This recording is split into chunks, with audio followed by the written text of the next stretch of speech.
as you're joining in here. I have with me Jeff Vanderstelt, both a friend of mine, but also I'm really excited because I think Jeff is one of those, and he'll be a little embarrassed by me saying this, but I think one of those rare people that's both a thought leader and a practitioner. And so when you get both those things in one person, for me, it's one of those opportunities, you bring your iPad, you're taking lots of notes and paying real close attention. And if for those of you who may or may not know Jeff, just a little bit about him. And then he's the executive director of Saturate, also the founder of Soma, a family of churches. He is an author of several books. He's married to Jane and has 3 children, just like me. Haley, you got a Caleb. I have a Caleb. And there you go. And Maggie. And so Jeff, I just want to say thanks so much for, spend the next 45 minutes with us. Yeah, it's good to be here. Thanks, Dave. I think maybe to set things up, I think one of the things, and I know we've talked enough about this, you'll connect with this too, that I've heard over and over again, I say in the last few years, kind of almost like a post-pandemic confession by church leaders. And I feel like I'm a part of that, is, we have not done the kind of job that we need to do of discipling our people. And then you'll hear people, again, almost lament, again, church leaders, we've got to get back to focusing on disciple making and discipleship. And so, that's why we got you here. Our big idea at Exponential in 2024, next March, for our global conference and also our national conferences and everything in between, is on this theme. We're calling it 180, the return to disciple making. We also have you've written a book on this. Thank you very, very much for that. I'm telling you, I've got a chance to preview this. I'm going to get a chance to write the foreword for Jeff, and it's coming out next month. You definitely want to grab this. It's going to be a great exponential resource.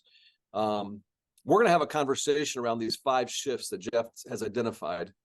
And what we would love to do, more than even us, candidly, kind of talk and banter over content that we're somewhat familiar with each other, is to have you get a chance to ask your questions. So if you want to, go ahead and just insert your questions there. We would love to have Jeff respond and us kind of talk about those questions, so you can really, part of our job is we really want to help equip you and help you in your own disciple making efforts. Here's what I'm thinking, Jeff. See how this works. You did a great job. You got these 5 shifts of returning to disciple making. And I thought maybe what we could start by doing is just kind of talking about each of those, and you just giving me maybe, 60 seconds on each of those, kind of explaining each of these 5 shifts that you see that we need to make in our disciple making efforts.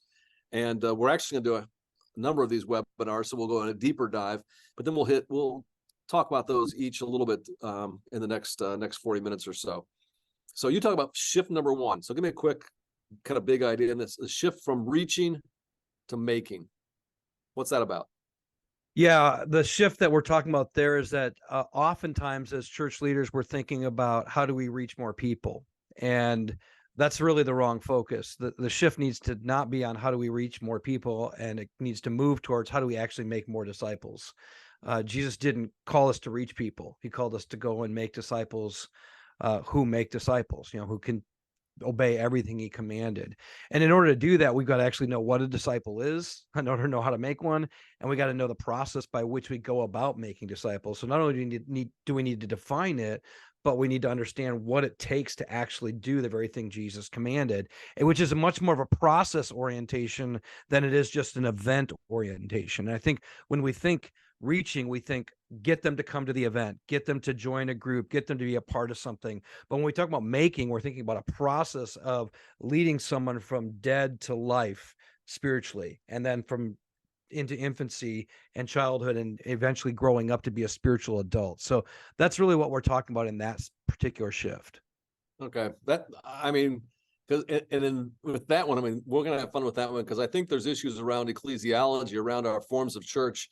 Because I remember just even way back in the day, that I think the first time I met you up in the Northwest, when you're doing stuff with Soma, I was going like, hold it, this doesn't feel like the kind of church that I'm used to. And part of it was because of your focus on disciple making. All right, let's keep moving. So the shift number 2 that we're going to talk about is from informing to equipping, from informing to equipping. Give us kind of a quick, big idea on that one. Yeah, the big idea there is that most of our spiritual formation, it seems, tends to be talking at people. Like we're going to preach a message, we're going to do a Bible study, we're going to talk about ideas, we're going to present concepts, we're going to even call people to behavior, and to call them into a way of life. But the problem is that informing alone doesn't actually ever equip. It's a portion of it, but if it was enough, Jesus would have just said, I'll give you a message, go figure it out. But that's not what Yeah. he did. He equipped them. He said, come follow me, I'll make you disciples. He actually trained them in a very holistic way, which is what the framework I use is the acronym DEEPER, which we can talk a little bit more about. But it includes informing, but all of us, if we're honest, understand that informing is the least effective way to equip. You just don't equip people through giving them information. At best, you inspire, maybe convict, maybe reveal something they didn't know, but it doesn't actually train them to do the very things that Jesus trained his disciples to do. So we've got to make that shift from just giving people information to true holistic equipping. I mean, and already, I mean, church leaders, if as you're listening in, you hear Jeff talking about from reaching to making, from informing to equipping. I mean, already you're starting to feel convicted, and that's when we get to shift number 3. From attending to attaching. That was a shift, the third shift, from attending to attaching. Give us the big idea there. Yeah, the big idea there is that people can come to an event and sit in it and listen and never ever get connected to God or people. And the point Jesus gave us is that all the commandments, all the instructions of Scripture hang on love the Lord your God with all your heart, soul, mind, and strength. Love your neighbor as yourself. That love that he's talking about is an attachment love, because later on he says in his prayer in John 17:3, as Father, I want to remind everybody in this prayer that this is eternal life, that they would know you, the only true God, and Jesus Christ, who you've sent. And that word know is the same word that we get when Abraham knew Sarah and they had a son named Isaac. It's an intimate attachment with the God who knows us, creates us, sent his son to die for us. And that idea isn't just I'm going to meet with God. It's I'm going to get attached with God, attached to God. In fact, Jesus says in John 15, if you abide in me and I in you, you'll bear much fruit, but apart from me, you can bear nothing. He goes even further in his prayer in John 17 to say, what does that look like? Father, as I am in you and you are in me, may they be in us, so that the world, and may they be one. In other words, we'd be attached to each other as well, so the world would know that you sent me. And that attachment is not simply being by each other. It's literally being connected at a heart level to God, to self, and to neighbor in such a way that we truly know one another, we truly know God, and we're truly being known by God. And I think a lot of our discipleship doesn't go very far because it doesn't have any attachment love in it. And that's a longer topic that maybe we can spend more time on. But Dallas Willard said toward the end of his life, that was what he saw as the missing piece to all the spiritual formation activities, that people weren't being conformed to the image of Christ because they weren't actually experiencing attachment love to Christ. So we have to think through our discipleship strategies to truly help them attach to God the Father, God the Son, God the Spirit, to themselves and to their neighbor. Okay. And I find it really fascinating because you've intentionally chose the word attachment. There's a whole attachment theory behind that I won't do that now. I'll hold off on that. We'll get to that. Yeah. But it's so important because it's at the heart of transformation. Without attachment, you don't get transformation. Right. And I mean, I'm saying right because right, like, yes. And listening to you and then reading you, it kind of did. It like some light bulbs came on for me. And I think it will for other church leaders too, if they're not familiar with this. So then the shift, the fourth shift, then if we go from reaching to making, from informing to equipping, from attending to attaching, then, and this one, I know this is really important and dear to your heart, from striving to thriving, Yeah. Give us the big idea.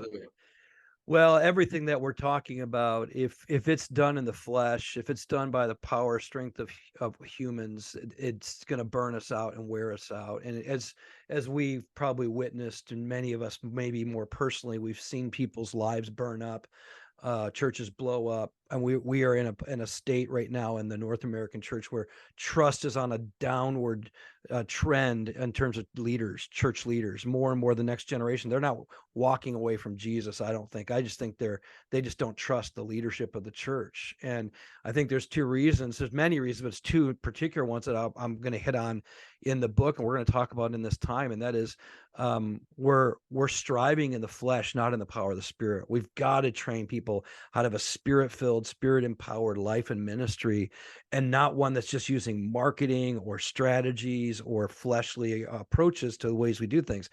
Those things aren't bad, but apart from the Spirit, they're nothing. Paul says we can do nothing without love, and that love is coming from the Spirit of God. And so we want to make sure we're walking and training people to walk in the power of the Spirit. And then the second is, as leaders, we can never lead people to a place we're not. And many of us as leaders are emotionally unhealthy. And there's been a lot of people talking about this. I'm obviously not the only one. I'm coming after many others like Scazzaro, like Chuck DeGrout, like Ruth Haley Barton. There's a whole bunch of people who are banging this drum and saying, man, if we don't get healthy as leaders, everything we lead is going to lead people into unhealthy practices. And I think that's what we're seeing. And so we've got to take our own personal journey really seriously if we're going to lead people into a much healthier place as disciples who make disciples. Yeah. And that's one of the things at Exponential too. If people have paid close attention to even the journey that Exponential is and the conversation we're trying to lead church planners in, we've been talking about multipliers. And the way we define multiplier is a healthy disciple-making leader who champions reproduction. And it's because that distinction, particularly I think in the context we're in right now, it has to be said, healthy disciple-making leader, because too many of us as leaders, I think, have displayed something that was less than healthy. Okay, let's keep moving. The last one, though, then it's it kind of lands the plane with the fifth shift of accumulating to deploying, from accumulating to deploying. Yeah, we got to move away from the idea that we think we're doing well if we grow numerically, if we just gain more people. That's not bad, but it's not enough. The shift needs to be that we're actually equipping and deploying people. That in a sense, we've got to change the scorecard, that we're not trying to just gain numbers. We're trying to equip in such a way that we can send people out to start new spiritual families, whether that's in group life or that's in new, nonprofits in the city, or that's new churches that get planted. But just like healthy parents are saying, did we raise our kids so they could go and actually begin to become functioning, healthy adults who can lead their own household? We ought to be asking the same question in the church, and that is, are we raising up spiritual children to become spiritual adults who will actually be able to go and start their own spiritual household, whether that's a group, like I said, a nonprofit, or a new church? That needs to be the scorecard. It needs to shape the scorecard. It needs to direct how we do our work. And it's got to probably lead us to some personal repentance if what we did was really build this thing around us and made it about us, and it kind of ended with us. We'd critique any parents who had 40-year-olds still living at home, continually absolutely dependent on parents to do everything for them. We ought to do the same in the church. Yeah. And you can almost string those things together, that as some of us look over our shoulder, there's been too much of us accumulating people that are striving and simply intending so they can be informed because we try to reach them. Yes. Yeah. Which is why we have probably a much more consumeristic culture in the church, because what you just said is what a consumer wants, for someone else to do it all for them. Yeah. Well, I want to point out too, I think with that last shift, and we'll get to it a little bit too, but I mean, you're a wordsmith, and I think you intentionally are talking about this as the 5 shifts to return to disciple making. And that last one is around the disciple making and not just discipleship. And so there is, which is what Exponential tries to always champion. There is a multiplicative kind of a part of this. Absolutely. Yeah. What you'll see in the book, as well as hopefully in the conferences, if people are going to be a part of it, is you're going to see us. We're talking about how do we make disciples who make disciples. Yes. That's the key. If they're not disciple makers, then we haven't actually made a disciple of Jesus. At least we're not done with it. At least we're not done with the process. Right. Say it that way. Well said. Again, we got some questions coming in, and we would love to help address some of those questions. But as Jeff and I continue to talk, don't hesitate to, drop the questions in there, and we'll do our very best to get to as many of those as we can. We are going to have a few other times to talk through some of these a little more in depth, but I would love to go do a little bit of a deeper dive on each of these. And that first shift from reaching to making, in that, when you write about this, you emphasize the importance of the definition of a disciple. And I also saw Les here, who's joined us with a question saying, hey, could we get really clear about definitions? Because if we don't get clear about definitions, we don't really know what we're talking about. And it sounds like you and Les are on the same page about that. So could you just spend a little bit of time, how should a church, and again, this is a community of people, arrive at a consensus on a definition of what it means to be a disciple, and maybe give us a little bit of why, some motivation. Why is that so important? Well, yeah, if you don't ever define a disciple, you'll never know if you made one. I mean, that's just kind of how things work, whether Say that again. I think that's really important for people to hear that. If you don't define a disciple, then you don't know if you've ever made one. Yeah. So then if you even ask the question, are we faithfully obeying Jesus' command to make disciples? Well, how do you answer that? Yeah. And I would even say, does everyone in your church know the definition? Because if everyone in your church is there to be equipped to be a disciple maker, they all ought to know what a disciple is.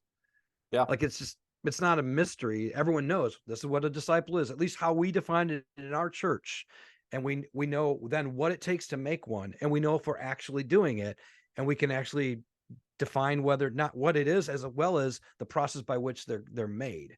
And so, and in my like, if I were just give a quick blush at it, Jesus said, come follow me, I will make you fishers of men. There's 3 parts to that. There's follow me, which has something to do with being with Jesus. So there's this idea that we have a relational connection with the one that we're becoming like. I will make you. So there's some kind of transformational. So it's relational. It's also transformational. The disciple is being changed. And then it says, I will make you fishers of men. So now we're actually going on mission with Jesus. It's co-missional. So relational, transformational, co-missional. I think it's got to have some of that flavor in it. Otherwise, we probably aren't making a disciple the way Jesus calls us to make disciples. So that definition probably has to have some of those aspects to it. I think the process by which you come to it is like, look at what Jesus did with his disciples, make sure whoever's forming the definition is probably got a variety of perspectives. Like if a church is going to do this, bring the different teammates that you have on your team, young and old, from different perspectives, all speaking in to how you're going to define this in this context. Obviously, when Jesus lays it out to a bunch of fishermen, he uses something that makes sense to them. Like, so you got to think your context, your culture, your voices from your congregation that shape where you're going, and certainly make sure it measures up to what Jesus is saying a disciple is. So, okay. So Jeff, because you pastor local churches, you are making disciples. So if I'm, I'm a part of a church that you're leading or a community that you're leading and equipping, what would I hear you say? If you were going like, hey, I think this is the definition of disciple, well, how would you lay it out for people? Yeah, the definition that we've landed on is a disciple is one who's committed to be with Jesus, be with Jesus, be changed by Jesus, and do what Jesus is doing. Say it again. So our disciple is committed to be with Jesus. Yep. Be with Jesus. Be changed by Jesus. Changed by Jesus. So that's the transformational part. Yep. And is committed to do what Jesus is doing. Love it. Now, I like the action is doing, because it's not what he did, it's what he's still doing in us and through us, which that goes to the later shift, which is we're moving from striving to thriving, because I'm thriving if I'm doing it with Jesus, with his power, with his presence, by his Spirit. Okay. At community, because we've wrestled through this over the last several years. And I maybe I need to think more about this, but ours is like, it's, you won't be surprised, super sticky, but maybe, I don't know. We just say this: a disciple is someone who hears from God and does what he says. It's great. Yeah. Go ahead. Go ahead. No. The only pushback I would have is potentially that could be a definition for another faith. Yes. I wonder if my wife is listening in, because like I do that. I go live because I'll go like, it's someone who hears from God and does what he says. And she's like, what about Jesus? That's right. That's what I was thinking too. So I doubt Sue's listening in, but if she was here, she's like, look, Vanderstelt even told you. Yeah, I mean, which God? Who is this Yeah. God? Well, and again, I know, you know no, who it is, and your church it's does, good. That's but good. Yeah. But that is so funny. That's exactly the same thing she said. Hey, we are getting to some more questions, and I'll tell you what, let's talk about this the second shift, because we really got a kind of a question that has to do with that second shift from informing to equipping. That's where you talk about the process of disciple making. And James asked this question. He says, as an analogy, if our name tag as a follower of Jesus is minister of reconciliation, do you consider discipleship the process of growing new ministers? So he's kind of talking about some of the process part there. How would you respond to that? yeah, when we talk about the shift from informing to equipping, we're going to spend some time in Ephesians 4 that the Paul says we're to equip the saints for the work of ministry. That word ministry is really could be translated service. It's the word that we use for deacon when we give it an actual label. And so what we are commanded to do is to train up ministers. Another way to think about it is every Christian, if they're growing up, is a minister of the gospel. And in that particular chapter, Ephesians 4, he's referencing this idea of God taking the captives out of Israel into, on their way to the promised land. It says that he actually, and it's Psalm 68, by the way, the reference, where it says he led a host of captives captive. And in Psalm 68, it says, and God, and they gave gifts to God. But in chapter 4, Ephesians, it actually turns it around. It says that Jesus led a host of captives captive in his train, and then he gave gifts to humans or to people or to the world. It could also be translated. So it's the sense that he set us free to be gifts to the world. And then he says, what are those gifts? Apostle, prophet, evangelist, shepherd, teacher. He's given some to be one of those or more of those. Why? For the sake of equipping the saints for the work of ministry, which is really just saying, which he says later, if you want to be the full minister God created you to be, you've got to get equipped by a fivefold expression of who Christ is. And if you get trained by those fivefold expressions, you'll look more and more like Jesus in your ministry, which is whatever you're doing in the name of Jesus in the world. And that's where we got to redefine ministry. Ministry isn't some Sunday event, or it can be, but it's not just that. It's all of life done for the glory of God on behalf of Jesus to bring the display of his glory wherever we go. And so all of us are called to be ministers. All of us are going to be equippers eventually, because as we grow up, Paul says, we'll each do our job well. And as each part of the body works, it also builds the other parts up.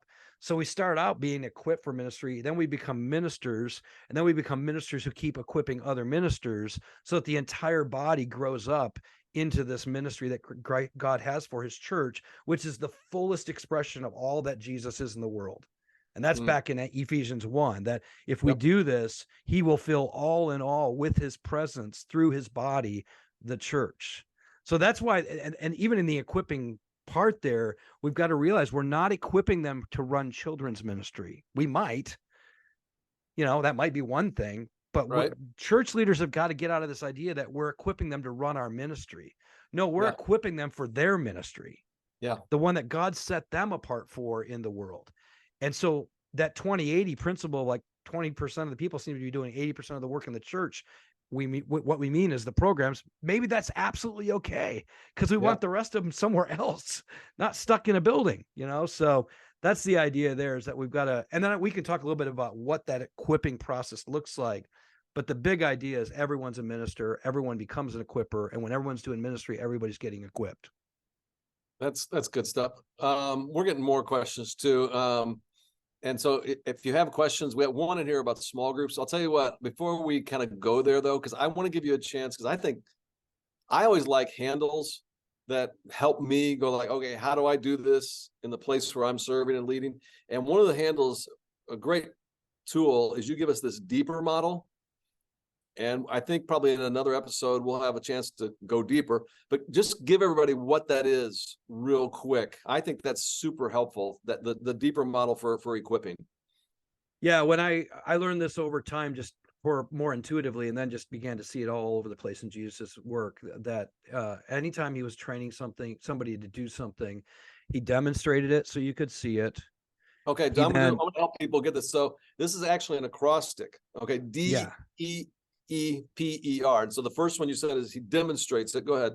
yeah, it's deeper. So the first one is he demonstrates it so you can see it.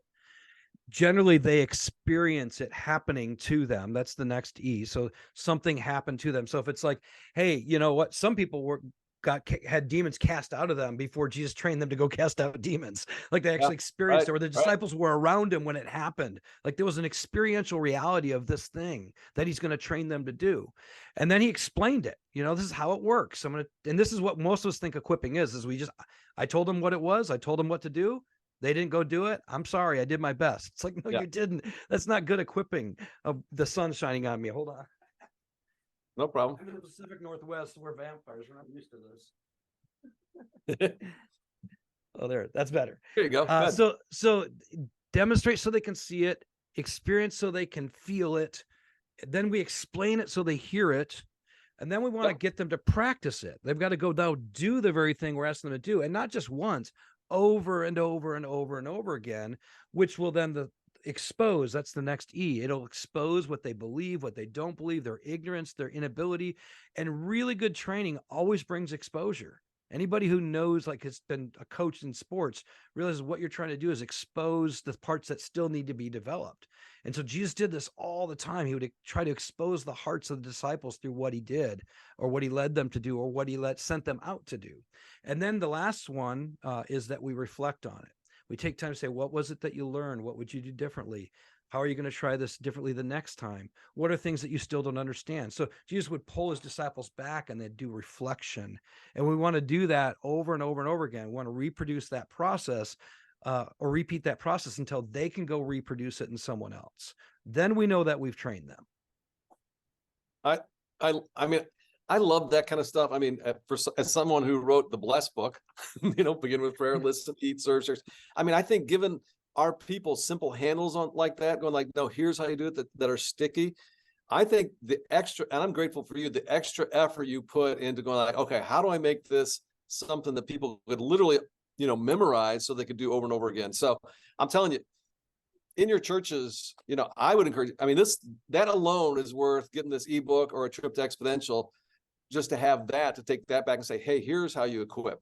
All right. I want to keep moving because we're going to run out of time before we get through everything. One of the questions that came in, and this really does have to do with this attending to attaching, that third shift, which great stuff there. And the question is this: in your opinion, how important are small groups in this process? In your opinion, how important are small groups in this process? Yeah, I think absolutely imperative in some form or another. One of the things that I do talk about in one of the shifts is this the disciple making spaces, and it's in that shift that we discuss it. That you've got to have the kinds of spaces that humans are just made for. One is and that is divine space with God. There's transparent space with a few others who really know you, see you, know your story, know your brokenness, can talk to you about real life stuff. And then I think there is that personal space, which is the place where we practice the one another's. The way I'll often say it is, I grow in my affection for God in my divine space. I find out where I don't know how to love myself yet in the transparent space, because we love our neighbor as ourselves, right? And then it's in the personal space, the small group space, where I practice the love for an other. And it's also where I realize I'm not that loving yet. And then I can go back and go, okay, what's going on in me that needs to be addressed in my transparent space? And where am I with God? Because I cannot love unless I've first been loved. And so the small group space in a lot of ways is not only the place we practice it, but it's also the place in which we reveal where we still don't understand how to love people well. And so I think churches put a ton of energy and money into Sunday. And I'm just telling you, compared to what I just said about those other three spaces, Sunday's so minimal in what it can accomplish in regards to attachment, love, and true disciple making. And so I think if you don't put a ton of energy in those other three that I just described in some way or another in your context, I think you're going to be finding yourself with people who are just putting on a mask and pretending, and nobody really knows them. And I don't even know if they know themselves. That reminds me, one of the things, and this, when I got the chance to write the book Hero Maker with Warren Bird, Warren did the homework. He went through the Gospels. And I don't know if you've heard me talk about this, but he went through the Gospels and he said, okay, let's take a look at Jesus' disciple making efforts. How much time did he spend with the masses, the many, the crowds? And how much time did he spend with the few, the 12, just a handful of folks? And I think Warren came back and he said that he spent 73% of his time with just the few, with just the disciples, just, disciple making, and only 27% was in front of the crowds. And so Yes. I'll often challenge leaders like, okay, let's take a look at how you allocate your time. Can you do that? Can you put 3/4 of your time into those spaces you're talking about, which that does, I think, and what Jesus teaches, that's how you get to movement. That's how you get Yes. disciple making to actually occur. So Absolutely. Yes. all right, good stuff. Hey, let's take a little bit of a detour. We had a question from Ethan, and maybe because both me and you are leaders and we think leadership all the time, maybe some of our language is betraying us. And I think he asks a good question here. He says, are all disciple makers leaders? The reason the reason I ask this question is because a lot of people think they aren't equipped to be a disciple maker because they don't feel like they are a leader. And I think sometimes when leaders, because we usually get the platform, we talk about it, and I think sometimes maybe we're even doing it now, you accidentally communicate something you don't mean to communicate. You want to respond to that? That's a really good question. No, the answer is no. All disciple makers aren't leaders, but hopefully all leaders in the church are disciple makers. And sadly, that's the thing that I think maybe need to be addressed, is that many leaders aren't making disciples, or like you said, we're using our language in ways that isn't helpful. So every Christian is called to be a disciple maker, leader or not. Leaders are called to create culture, create means by which people become disciple makers. We're here to create the environments or the opportunities or the reminders or the equipping spaces by which every Christian becomes a disciple making disciple. Let's go to I don't know which of your shift is the favorite one to talk about, but I got a hunch maybe shift number 4 is your favorite recently. Am I right about that? Probably, yeah. I mean, Okay. it's where I've got some of the greatest conviction. Yeah, And maybe it's because of some of your own experiences, more recently, from striving to thriving. All right. And this is where, and I don't know if this is even the right way to ask it, because part of me wants to go like, how do you strike a balance between human effort and reliance on the Holy Spirit? Or is balance even the right word? You know what I'm saying? yeah. It's not balance. That's Okay, probably what's the not the right right word? word. I think integration. Oh, there you go. I think that's why that's why the previous chapter or shift about attachment is so important, because once I get attachment and I know the difference of when I'm walking with the Spirit, when I'm experiencing what Jesus prayed, Father, as I am in you and you are in me, may they be in us and may they be one. Once I get that, then I know the difference of when I'm walking by Jeff's power and in Jeff's, personality only, and instead of walking in and with Jesus and the Spirit. Like, I know the difference. And what people often ask, like, why do you think so many people burn out? And I usually say it's because they're probably doing the more than what they were called to do. That's one of it. They're trying to outlive their limitations, or they're doing it by their own power, or they're not even doing anything that God's called them to do. Like, those are usually the reasons why people burn out, is because they're trying to do it more than they were made to do, more than God's ever called them to do. They're doing it by their own strength and power, or they're doing absolutely the wrong things that are actually destroying them. And so that the reason why Dave asked me about this particular one is because, my own story is one of walking in the flesh and then learning how to walk by the Spirit, and then seeing what that did to our church as we began to really lean into the presence and power of Christ by his Spirit in all of our discipleship efforts. And then the second part of that story is not knowing how to even attend to my own emotional world, and having seen not only my life get into a bad space, but watching my best friend lose his life, and then actually stepping in after, Mark Driscoll at Mars Hill, where there was a big mess there that we had to step into. And so I've watched leaders wreak havoc on themselves and even non-leaders. Let's be clear, just people. Like, it's not just a leadership conversation, it's just a people, human conversation. Most people do not know how to walk in the spirit and emotionally attuned and attached to God and people in a way that they're walking out of health. And many of us were taught maybe to deny our feelings, to shut down our emotions, to not pay attention to our hearts. And thankfully, more and more people are saying, like, that's why so many of us are broken, because we're supposed to love the Lord our God with our whole being, including that part of us that's emotional, that's crying out for things to be different, to get what we actually need. And I spend some time in the book, as you know, really working through some of that with some leaders that fell, with myself, and then even looking at James chapter 4 in terms of the reason why we have so much brokenness in our lives and in our communities is because we aren't paying attention to the fact that our hearts are wanting something that it's not getting. And because of that, we're going to really broken places to get it. And in my case, some of that was trying to control the environments I was in such a way that I think even the people around me were feeling a lot of my, I'll call it unattuned fear. I didn't know how afraid I was, so I was raging at anybody that was threatening my sense of being in control. And that did not create for healthy culture. And I own that, working through that. But I think a lot of us as leaders have not done the work, and not just leaders, people have not done the work of attending to our hearts. And I'll tell you what, and leaders and church leaders and folks that are listening in, I got a chance to preview, Jeff's book, and with, I think, real vulnerability. Jeff writes about this. I can't remember which chapter it was, because you actually asked me, hey Dave, would you preview this chapter? Do you think I'm telling too much? And I was like, no, I thought it was authentic. I thought it was vulnerable, and I think people are going to resonate with it.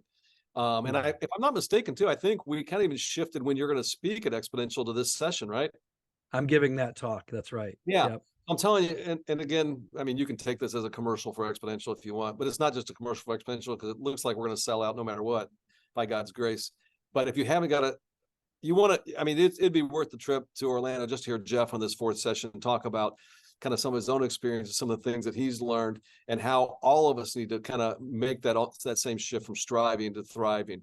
Really, really important stuff. All right. Again, we're just kind of touching on each of these shifts. This is terrific. The last one is accumulating to deploying. And actually, we got a question from Jay in here, and I think it fits right into this last shift there. And he asked this: is where do I guess he's gonna say, where do you see the balance between launching out immature leaders and being too controlling in leadership development to not take godly risks? And I think that, I mean, I just by the nature of the question, Jay's someone who is, you can tell, is in ministry, trying to do the stuff, and is going like, man, I'd like to have a higher batting average. Give me some coaching. Yeah, that's a really, really good question. In fact, one of the things that I lay out in the book that is not just my own, I borrow it from other people who've spoken into this process of discipleship, that you've got to really think through the process of making a disciple. Starts with, you're leading someone who's dead, spiritually dead, to become alive.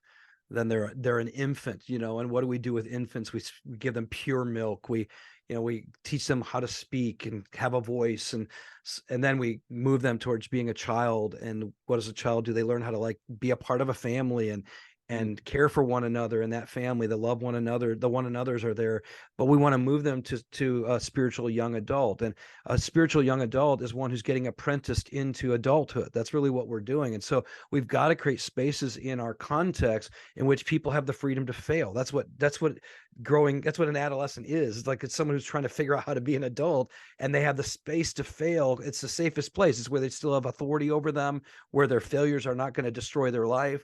And we want to create the same kind of space within our ministry context, that we've got a space for people to fail, where they can try things and they can do it wrong, and we have lots of grace. And so a development culture will have a failure culture. Like, if you don't have a failure culture, you have no development. There is no development without failure. That's the only way you develop. So you've got to create space for failure to happen in a grace-filled context where people get to be applauded for trying. And we don't send it. This is what I think the question is pointing at. We send people too quickly into a space to be all on their own, leading something with nobody helping them when they fail. And we've got to create more apprenticeship spaces within the church and into everyday life where people have somebody with them, watching them, caring for them.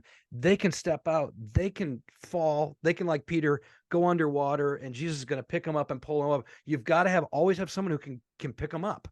And that's what a development space has got to look like. So if you have none of that in your present context, that is imperative to raising up spiritual parents, because we want them to be able to get out and then they can do that for somebody else.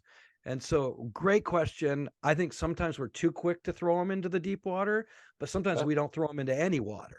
And so we got to throw them into water that we can pick them up out of and give them a chance to try it over and over and over again until they can swim on their own. And Jeff, I think my experience has been too that, I mean, both whether it's, small groups or missional communities or some kind of ministry teams, when they are groups of, let's say it is 8 to 12 to 20 or something, whatever the number is like that, those are great spaces for people to fail, because it's like those people already like each other. In some cases, they love each other. And it's fine if you're getting your first shot at leading the missional community, or fine you're getting first shot at leading this ministry team and trying this project, and you don't get it all right, because everybody's, they're kind of like, they know you're failing forward in the right direction, that you're trying. And everybody usually gives you kind of a pat on the butt and goes like, hey, good effort. We'll get it. We'll get it next time.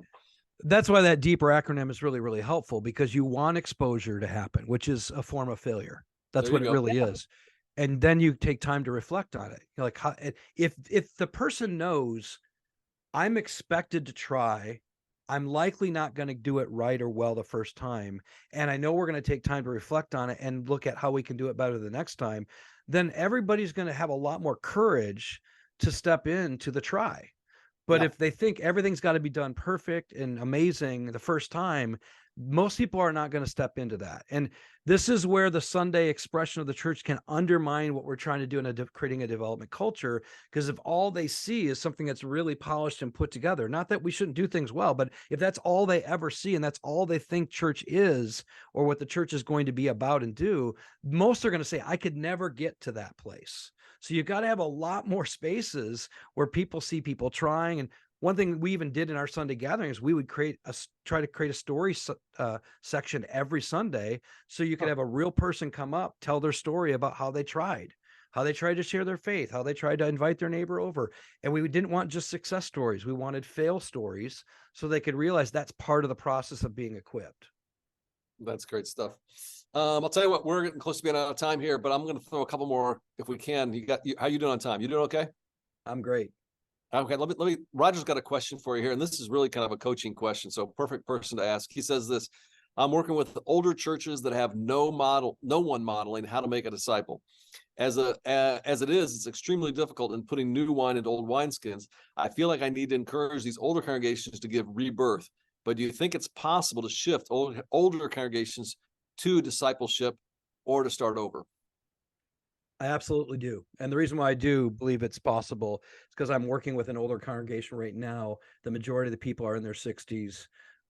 We've been taking them through what we call a disciple-making lab, basically doing the basis of what I've just started to explain here. Get them to make a definition of a disciple, get clear that they all agree on it, figure out what the pathway is to make one, come up with a couple ideas of a vehicle that they think might work for that particular kind of generation or people, and a few tools that are transferable that anybody can reproduce. And I wish I had the video of these elderly men and women who are, I've never seen people as excited about making disciples as I've seen these people. In fact, I just want to get everybody around them because they're just contagious, because they're seeing God waking up people who for many years have not actually been making disciples, but are saying, I'm not going to end this way. We're going to go out with a bang, and we're going to do our very best to make as many disciples as possible. I think it's possible.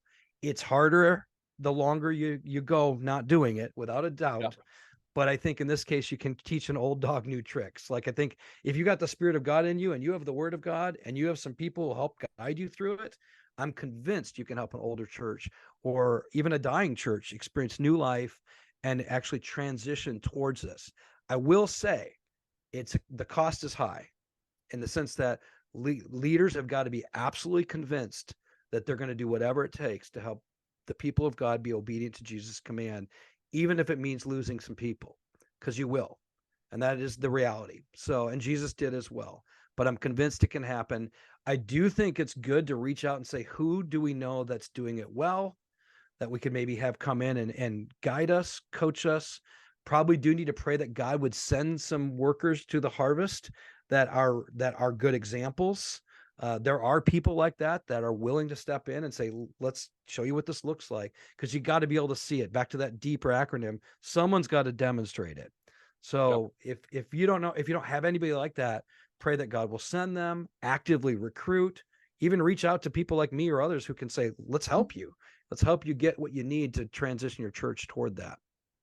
All right. So there you go, Roger. You heard it from Jeff. He's saying, yes, there's hope. You can do it. It can happen. Hey, you know what? I am gonna throw one more question at you here. We got a question from Jonathan, but before we do that, so if there are people out there like Roger going like, man, I would love to be able to connect with Jeff, connect with some of his resources, connect with some of the things he's doing, get coaching. What's the best place for them to find, be able to connect with you? What's the best way for that to happen? Yeah. Saturatetheworld.com. That's where we have all of our resources. That's how you get in contact with us. In fact, if you're even going, man, I'd like some coaching around this, let us know.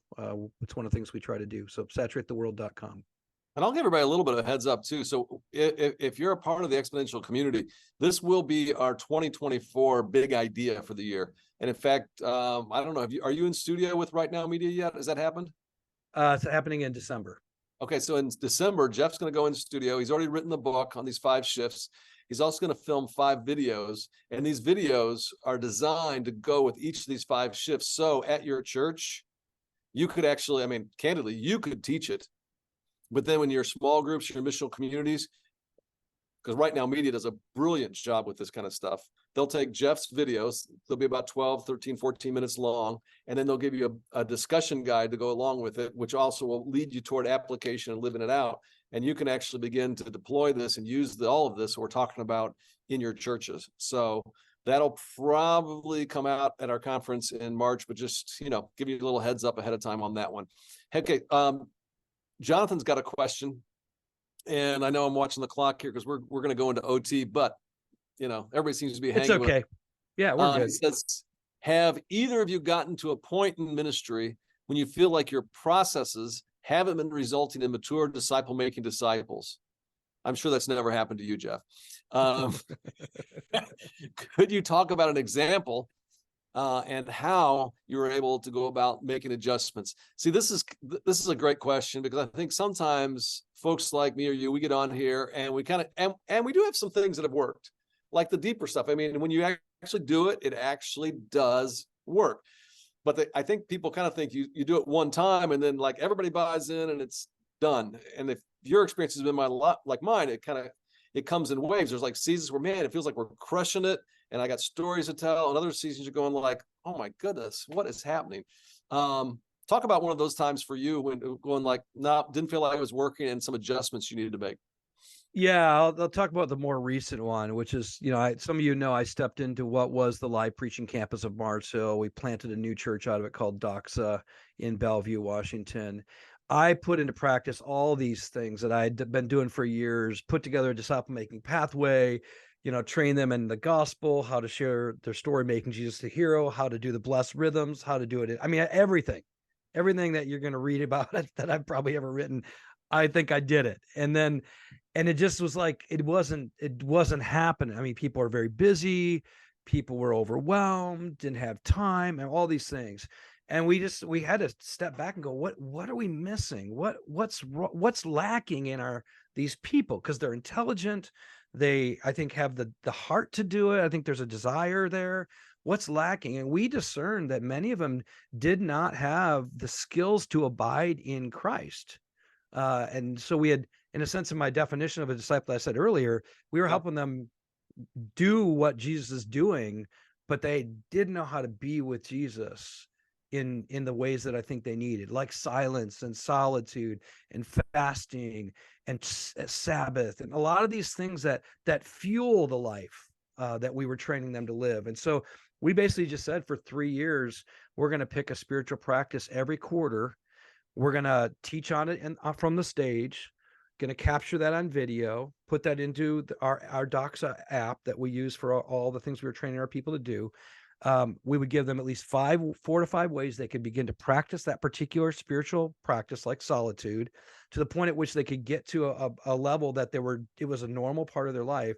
And we decided we weren't going to do one every month. We were only going to do one every quarter, because we realized if we try to do one every month, they're never going to get good at any of them. So let's slow down, do one a month. So that's 4 a year for 3 years, 12 different practices. It took 3 years to do it, by which we can help them truly abide in Christ. Now, we didn't throw away the other stuff. We kept calling them into that, but we let those things reveal where they weren't abiding. Because if they didn't want what Jesus wanted or couldn't do what Jesus was doing, it's connected to their lack of abiding, not their lack of information. We had plenty of that, plenty of equipping. They didn't have the abiding part. And so that was the part we had to adjust. We took 3 years to make that adjustment. So it wasn't just a one, message series. It was 3 consistent years. You can even go on the Doxa app, and all those practices are there with the videos, with the skills that they could try. And then we even had them work that out in their divine space, their transparent space, which we call DNA groups, and then in their personal missional community space. So we took all the stuff we had, but we had to rethink something that we were clearly missing. And I think churches go through seasons where it's like, okay, we got a whole group of people now here that maybe they don't have what we had 10 years ago.